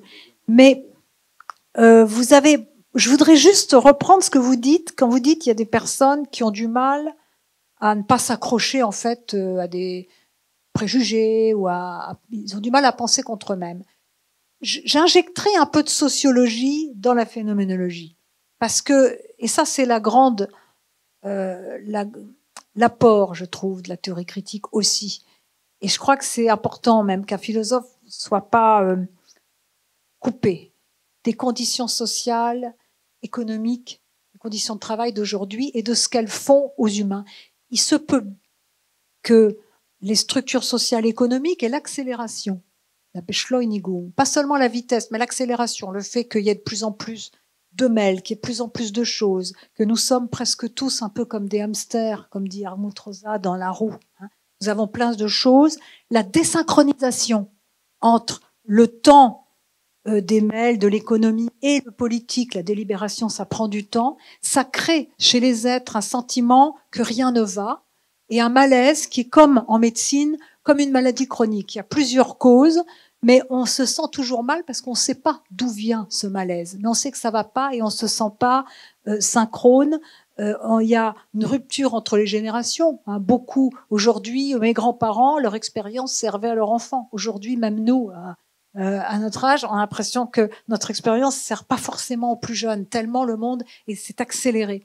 Donc du coup, tout ça, sans parler de la crainte de l'effondrement et du coût psychique qu'il y a à envisager la possibilité de son impossibilité, la possibilité de l'effondrement et à reconnaître les failles de notre civilisation qui pourtant nous avait rendus fiers avant, tout ça, ça fait que beaucoup d'individus se sentent insignifiants, dépassés et en plus ont peur du déclassement. Et je crois que ces angoisses sont telles que chacun essaie de se guérir comme il peut et que parmi ces guérisons ou ces remèdes qui sont des pharmacones, c'est-à-dire qui sont également des poisons, eh bien, il y a la polarisation, il y a l'idéologie, il y a le fait de suivre des populistes nationalistes qui, justement, nous permettent à certaines personnes de commuer leur sentiment d'impuissance en toute puissance et de se sentir supérieur aux autres. Donc je crois que c'est pas que certains êtres par nature seraient comme ça, c'est aussi toutes les conditions sociales et très complexes de notre monde. Et je pense qu'il faut aussi travailler à faire des enquêtes sociales assez précises pour éviter de stigmatiser un tel qui, par définition, par nature, ne serait pas capable de penser, et un tel qui se serait. Parce que je crois que ça permet, comme disait Bourdieu, quand on connaît les causes du mal, on arrive mieux à trouver des remèdes, et au pluriel. Une constatation brève en tant que médecin et physiologiste, plus on quantifie, plus on s'aperçoit que chacun est différent de l'autre. Ça va exactement contre un discours qui tendrait à faire penser que la quantification est uniformisation. Elle révèle les différences. Ça, c'est une expérience de scientifique. Deuxième point, je regrette en tant que physiologiste et ayant créé des laboratoires au CNRS que, en tant que physiologiste et médecin, les deux questions fondamentales auxquelles je trouve on se heurte à l'heure actuelle, qui sont petit 1, le vieillissement, et donc les rapports entre les vieux et les jeunes. Et petit 2, le problème d'une certaine uniformisation et d'une complexité du monde qui devient peu compréhensible pour un cerveau humain qui n'a simplement pas été fait pour ça. D'accord ? Ce n'est pas assez pensé. On n'arrive pas à faire passer à nos étudiants, dans le cadre de doctorat, dans le cadre de master, les ponts entre les sciences humaines et les sciences dites dures. Voilà. C'est un appel à penser la physiologie, à la rendre accessible aux pauvres scientifiques que nous sommes et à nos élèves.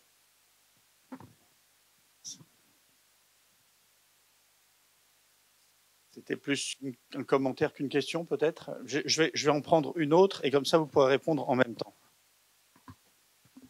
Merci, je suis David Armando, je suis résident ici à l'UEA, et je vous remercie surtout pour la complexité que vous avez donnée à vos exposés. Il y a eu beaucoup dans les dernières années, il y a eu beaucoup de discours, de débats sur les actualités des Lumières, où les Lumières étaient en effet un corpus unique, et c'est très bien d'avoir une vision tellement complexe. La question est si, pour chance, dans l'exigence de synthèse, cette complexité n'a pas été un peu trop en juxtaposition lorsque cette complexité est elle-même une dynamique, une chronologie, une géographie où il y a des choses qui sont en marge, il y a des choses qui se perdent ou qui se battent pendant les chemins. Et j'ai fait uniquement un exemple en reprenant les conclusions d'Antoine Lilti sur les discours sur les charlatans. Bon, la notion de charlatan, qui est une notion qui remonte au moins à la Renaissance, c'est aussi une notion qui change, et qui change dans les décennies de Lumière. Et à la fin disons, aux années 80, au milieu des années 80, il devient qu'il se colle avec une polémique, elle aussi de longue durée, contre l'imagination. Et donc, je dis ça parce que je pense que ça soit quelque chose qui résonne aussi avec l'intervention de Corinne Pellichon, c'est-à-dire les choses qui se perdent, les choses qui s'amputent. Et ça, je crois qui peut nous aider aussi dans un discours sur l'actualité. Donc, revoir l'actualité de Lumière implique aussi voir les choses qu'on a trouvées, les choses qu'on a perdues pendant les chemins de Lumière. C'est uniquement un commentaire, ça aussi. Merci. Je réponds quand même très rapidement là-dessus. Alors, évidemment, l'appel à historiciser précisément, évidemment, c'est du miel à mes oreilles d'historien, évidemment. Non, vous avez tout à fait raison. Bon, j'étais évidemment très rapide. C'est très intéressant parce qu'effectivement, on reprend juste sur la question du charlatan. Vous savez bien que depuis la Renaissance, puis encore jusqu'au milieu du XVIIIe siècle, la figure du charlatan, c'est la figure du médecin populaire qui vend des faux remèdes, qui va de village en village. C'est l'image qu'on a. Et ce qui est vraiment intéressant, c'est comment, dans la deuxième moitié du XVIIIe siècle, le vocabulaire devient proliférant, mais pour désigner autre chose, au-delà justement de la médecine clandestine, bon, ça continue, mais toute forme, au fond, de mauvaise science.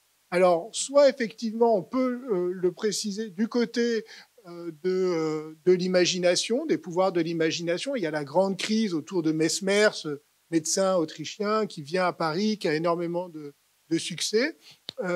Et puis, et là aussi, ça permettrait d'ailleurs de reprendre cette question du corps, puisque sa théorie du magnétisme animal est tout à fait centrale, mais aussi, et là encore, c'est une forme de contextualisation importante, ce qui devient dominant dans la critique du charlatan, c'est justement les usages de cet espace qui est devenu commercial de la culture et du livre. Par exemple, si vous prenez dans les questions sur l'encyclopédie de Voltaire, il y a un grand article charlatanisme dans lequel, au fond, il dit le charlatan aujourd'hui, c'est le libraire imprimeur, c'est-à-dire en fait l'éditeur, qui va payer des écrivains qui meurent de faim pour leur faire des mauvais livres qu'il va pouvoir diffuser massivement. Et donc, c'est intéressant parce que le charlatan n'est plus le médecin, le faux médecin populaire, mais devient au contraire une figure de la puissance de l'argent dans un moment qui est celui d'une transformation complète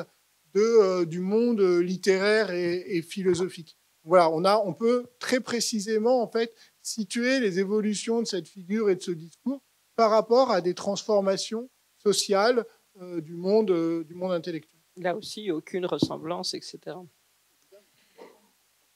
Est-ce que vous avez d'autres questions ? On voit ressurgir en ce moment, en tout cas c'est comme ça que je le perçois, on va dire une opposition entre ceux qui défendent les valeurs ou la philosophie des Lumières et leurs opposants, les anti-Lumières. Mais on peut s'étonner quand on a voyagé beaucoup, de voir qu'il n'y a pas eu beaucoup d'hybridation entre la philosophie des Lumières et des philosophies chinoises ou des philosophies japonaises, et qu'il n'y a pas vraiment une universalité aujourd'hui des Lumières, mais que c'est quand même un concept très occidental, en fait.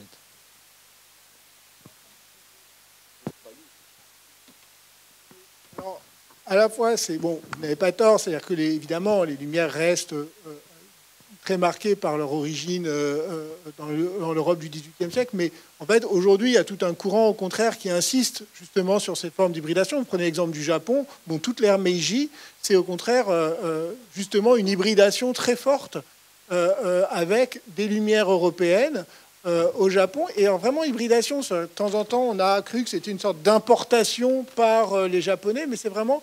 Par exemple, les traductions sont très intéressantes. Les traductions de Rousseau, les traductions de Condorcet, qui visent à les adapter justement aux traditions, et notamment, par exemple, à la place de la famille. Alors, on est dans la question du vivant. C'est-à-dire que, évidemment, dans la philosophie japonaise traditionnelle, la question de l'ordre familial est absolument fondamentale. Et donc, il y a toute une série de traductions. Il y a quelqu'un qui s'appelle Edith Dufourmont qui travaille là-dessus, sur toutes les traductions des Lumières européennes au Japon, sous l'ère Meiji qui le montre de manière extrêmement intéressante.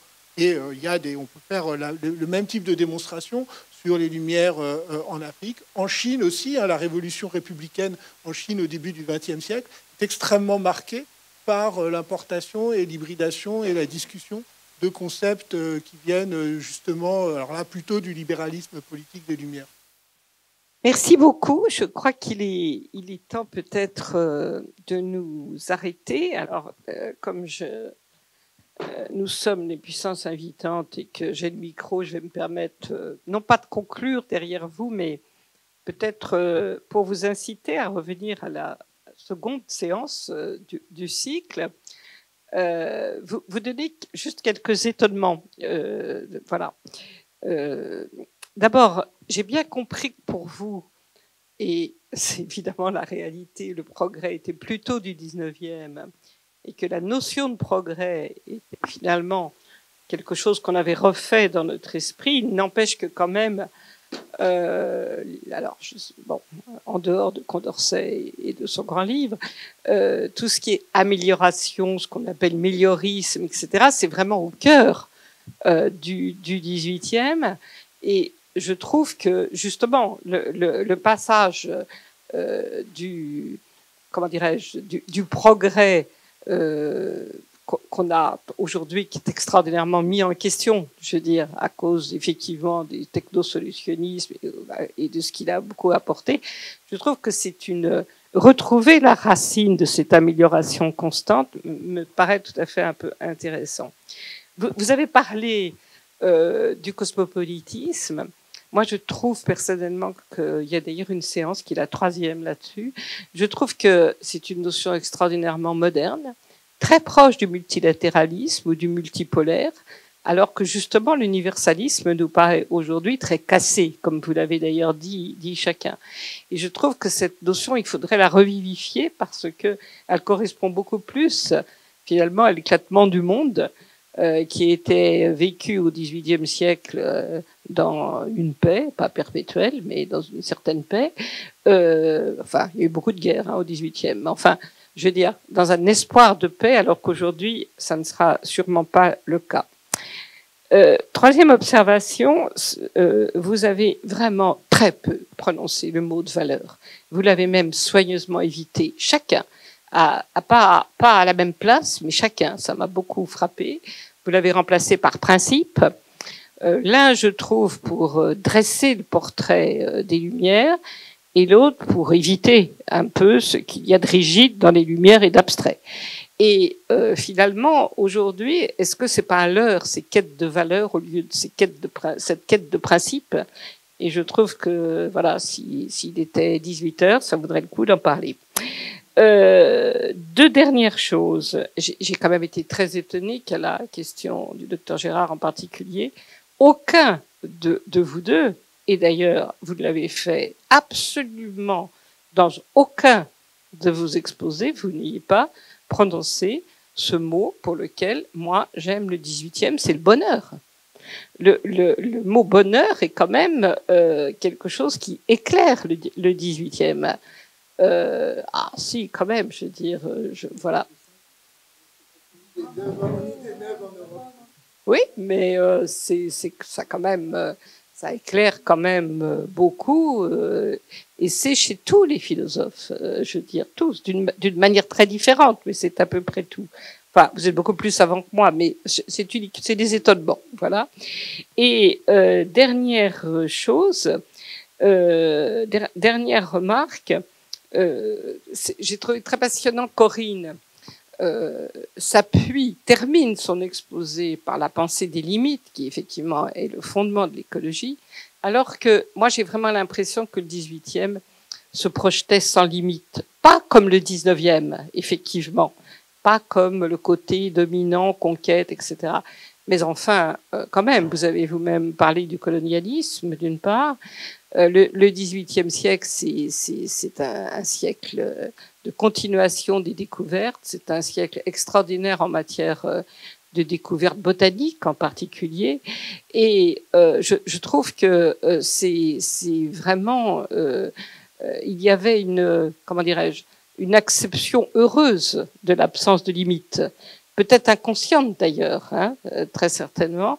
Et je trouve que c'est très très paradoxal et du coup très intéressant de redonner ce fondement à l'écologie. Voilà, c'était uniquement pour d'abord vous dire que à vous écouter, je pense que naissent dans notre esprit toutes sortes d'autres questions. Et donc, on va se séparer, non pas dans le bonheur, mais dans le regret, d'une part, et que d'autre part, je ne doute pas que nous continuions dans ces autres séances. En tout cas, ça nous donne envie, d'une part, d'aller au Collège de France, vous réécouter, d'autre part, chère Corinne, de lire ton dernier livre qui, justement, s'appelle « La démocratie sans emprise » ou « La puissance du féminin », et ça, quand même, c'est le dernier mot.